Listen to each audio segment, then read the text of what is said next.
Welcome दोस्तों, इस video में हम लोग डिस्कस करते हैं last day tips for 10th English exams.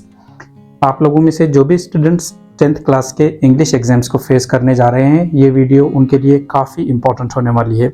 Actually it's going to be one of the most important videos for exams. Okay, तो एंड तक मेरे साथ बने रहें।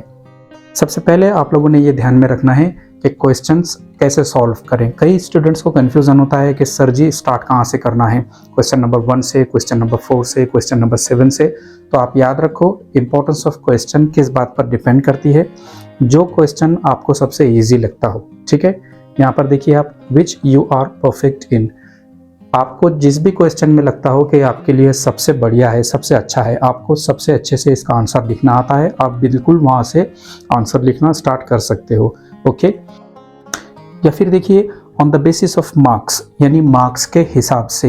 एक क्वेश्चन है जो 1 मार्क के लिए पूछा गया है, लेकिन एक दूसरा क्वेश्चन है जो 4 मार्क्स के लिए पूछा गया है, तो आप बिंदास कॉन्फिडेंटली 4 मार्क्स वाले के साथ जा सकते हैं, ठीक है। यानी जो जितना ज़्यादा मार्क्स कैरी करेगा वो क्वेश्चन आपने पहले करना है। अगले वाला पार्ट है प्लानिंग। अगर आपको कोई कच्चा काम करना है, किसी चीज़ का एक रफ प्लान बनाना है, तो आप अपनी आंसर शीट के लास्ट पेज पर वो कर सकते हो, ठीक है। Planning on rough page. For example आपको इसे राइटिंग करनी है, ओके, इंपॉर्टेंट क्वेश्चन है। तो कभी कभार स्टूडेंट्स का क्या होता है कि वो इसे का जो इंट्रोडक्शन है वो लिखना शुरू करते हैं और वही 4-6 लाइन्स तक लिखते हैं। तो आप एंड के पेज पर एक 10 सेकंड के अंदर लिख सकते हो कि मुझे इंट्रो लिखना है 2 लाइन्स में, मिडल पार्ट लिखना है 8 लाइन्स में, और एंड या कंक्लूजन लिखना है वापस 2 लाइन्स में। तो ऐसा सरासरी रफ काम करने के लिए आप अपनी आंसर शीट का लास्ट पेज यूज़ कर सकते हो, ठीक है। किसी भी तरह का कोई रफ वर्क करना है तो आप बिंदास वहाँ पर कर सकते हो। इसका बेनिफिट आप लोगों को ये मिलेगा कि जो मेन आंसर है आप लोगों का वो ख़राब नहीं होगा। अक्सर इन्विजिलेशन में मैंने स्टूडेंट्स को देखा हूँ कि वो 7-8-10 लाइन्स तक लिख लेते हैं और फिर पूरा आंसर कैंसिल करते हैं, कट करते हैं। ऐसे क्यों होता है? क्योंकि उनकी सही से प्लानिंग नहीं थी। अगले वाला टॉपिक है हैंड राइटिंग। मेरे अपने स्टूडेंट्स मुझसे पूछते हैं कि सर जी हैंड राइटिंग कैसे निकालना है, बहुत अच्छी निकालना है, बहुत ख़राब निकालना है। तो मैं कहूँगा कि एवरेज हैंड राइटिंग में लिखो, ओके। बहुत अच्छी लिखने में क्या होता है, स्टूडेंट्स का टाइम चला जाता है। बहुत ख़राब लिखने में क्या होता है, वो खुद भी पढ़ नहीं पाते, एग्जामिनर्स लोग पढ़ नहीं पाते कि किस तरह से आंसर को लिखना है। तो नॉट टू गुड और टू बैड। हैंड राइटिंग ऐसी लिखो कि एग्जामिनर लोग उसको समझ पाएँ। अगली वाली चीज़ है नेचर ऑफ आंसर। आपका आंसर का जो नेचर है वो किस टाइप होना चाहिए, तो मैं कहूँगा कि वो पॉजिटिव होना चाहिए।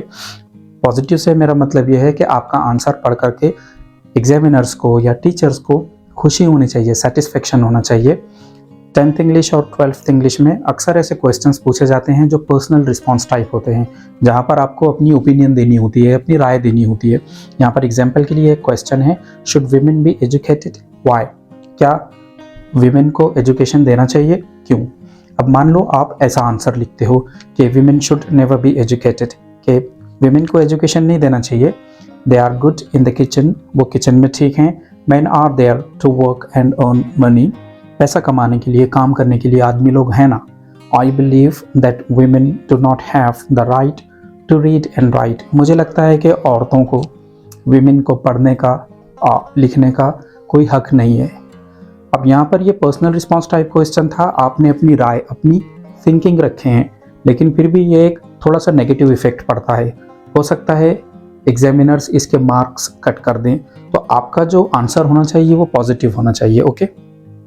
यानी सेम क्वेश्चन को आप कैसे रिप्लाई कर सकते हो, वीमेन शुड बी एजुकेटेड, हाँ, और वीमेन को एजुकेशन मिलना चाहिए। Like man, women also have the right to get education. ठीक आदमियों की तरह वीमेन को भी ये अधिकार है, ये हक है कि वो एजुकेशन लें। Remember, if a woman is educated she educates the family. याद रखो कि जब एक वुमन एजुकेशन लेती है तो वो अपनी पूरी फैमिली को एजुकेट करती है। Because the man is out at work, क्योंकि आदमी लोग तो कहाँ पर होते हैं, बाहर होते हैं काम के लिए। सो वीमेन एजुकेशन इज़ इम्पॉर्टेंट। तो वीमेन का जो एजुकेशन है वो काफ़ी इम्पॉर्टेंट है। देखा आपने, एक ही चीज़ है, एक ही क्वेश्चन है, लेकिन 2 अलग अलग तरीके से इसको यहाँ पर उसका आंसर दिया गया है। तो इसे लिखने में या फिर समरी लिखने में या फिर जो भी आंसर है वो लिखने में आप लोग इस चीज़ को फोकस करें कि आपका जो आंसर है वो पॉजिटिव होना चाहिए। मेरे दोस्तों, अगली चीज़ है फॉर्मेट ऑफ द आंसर। आपके आंसर का फॉर्मेट कैसा हो। कई बार ऐसा होता है कि आपको फॉर्मेट के मार्क्स होते हैं, जैसे कि आप लोग लेटर लिख रहे हो, रिपोर्ट लिख रहे हो, न्यूज़ लिख रहे हो, समरी, आर्टिकल, इसे, पैराग्राफ एटसेट्रा, कोई भी चीज़ें लिख रहे हो तो यहाँ पर आप लोगों को फॉर्मेट के मार्क्स मिलते हैं। मान लो लेटर है तो उसमें सेंडर्स एड्रेस कैसे है, सैल्यूटेशन कैसे है, बॉडी कैसे है, नेम कैसे है, इन चीज़ों के मार्क्स होते हैं। तो सरासरी क्या करना है, एग्जाम से पहले एक दिन पहले इनके फॉर्मेट्स को अच्छे से देख लेना है कि क्या चीज़ कहाँ पर आती है। ओके, अगर आप चीज़ें सही लिख रहे हो, मेरी बात को थोड़ा ध्यान में रखना, अगर आप चीज़ें सही लिख रहे हो लेकिन उनकी जगह गलत है, लोकेशन गलत है, तो आपके मार्क्स कट सकते हैं। तो फॉर्मेट आंसर का काफ़ी मायने रखता है। अगली वाली चीज़ है लैंग्वेज ऑफ द आंसर। थोड़ा सा जिस लैंग्वेज में आप लोग आंसर्स लिख रहे हो उस पर ध्यान देना है। आपकी लैंग्वेज कैसी होनी चाहिए, simple and straight forward. Straight forward कहते हैं सीधे सीधे टू द पॉइंट बात होनी चाहिए, ठीक है। और आपकी लैंग्वेज कैसी होना चाहिए, सिंपल होना चाहिए। आजकल सोशल मीडिया की वजह से, इंटरनेट की वजह से हम लोग क्या करते हैं, कुछ ऐसे वर्ड्स बोलते हैं जो फॉर्मल वर्ड्स नहीं है। जी हाँ, जो फॉर्मल वर्ड्स नहीं है। जैसा हम कहते हैं आई एम गोना राइट, तो ये गोना आप एग्जाम्स में नहीं लिख सकते। हम बोलते हैं आई वांना प्ले क्रिकेट, तो आप वांना नहीं लिख सकते हो, सॉर्टा ये वाला वर्ड नहीं लिख सकते हो। मान लो हम गुड नाइट को शॉर्टकट में SMS में इस तरह से लिख देते हैं, या हमें कहना हो कि फिर मिलेंगे तो हम CU ऐसे लिख देते हैं। तो एग्जाम्स में ऐसा आप कोई भी वर्ड नहीं लिखोगे जो डिक्शनरी में नहीं होता, ठीक है। लैंग्वेज आपकी कैसी होनी चाहिए, सिंपल एंड स्ट्रेट फॉरवर्ड। ये वाला देखिए टाइम, सबसे ज़्यादा फोकस आपने टाइम पर करना है। ओके, वर्ड लिमिट को ध्यान में रखते हुए आपने आंसर लिखना है। मान लो आपके सामने एक क्वेश्चन है कि एक इसे लिखो, और वो इसे चाहिए एग्जामिनर्स को 100 वर्ड्स में, तो कुछ स्टूडेंट्स क्या करते हैं 150 वर्ड्स में लिखते हैं। उसकी कोई ज़रूरत नहीं है। पहला नुकसान तो आप लोगों का ये होगा, फर्स्ट लॉस ये होगा कि उसमें आपका टाइम जाएगा। जो एक्स्ट्रा 50 वर्ड्स आप लिख रहे हो उसमें बिल्कुल आपका टाइम जाएगा, तो अगले वाले क्वेश्चन को आप सही से हैंडल नहीं कर पाओगे, उसे छोड़ना पड़ेगा, स्किप करना पड़ेगा। दूसरा लॉस ये है कि आप एग्जामिनर को 150 वर्ड्स दे रहे हो, तो आपकी मिस्टेक होने की पॉसिबिलिटी वहाँ पर ज़्यादा है, ठीक है।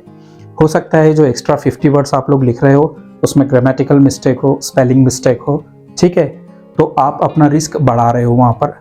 ऐसे नहीं करना है। अगर आपको आंसर लिखना है 100 वर्ड्स में तो उतना ही लिखो, उससे ज़्यादा मत लिखो, ठीक है। मोर वर्ड्स का क्या मतलब होगा, more chance of mistakes. Clear दोस्तों, सब्सक्राइब करें हमारे चैनल को और प्रेस करें बेल आइकॉन को। इस वाली वीडियो को लाइक, कमेंट और शेयर करें। जल्दी ही मिलते हैं नेक्स्ट लेक्चर में, तब तक के लिए bye and thanks for watching.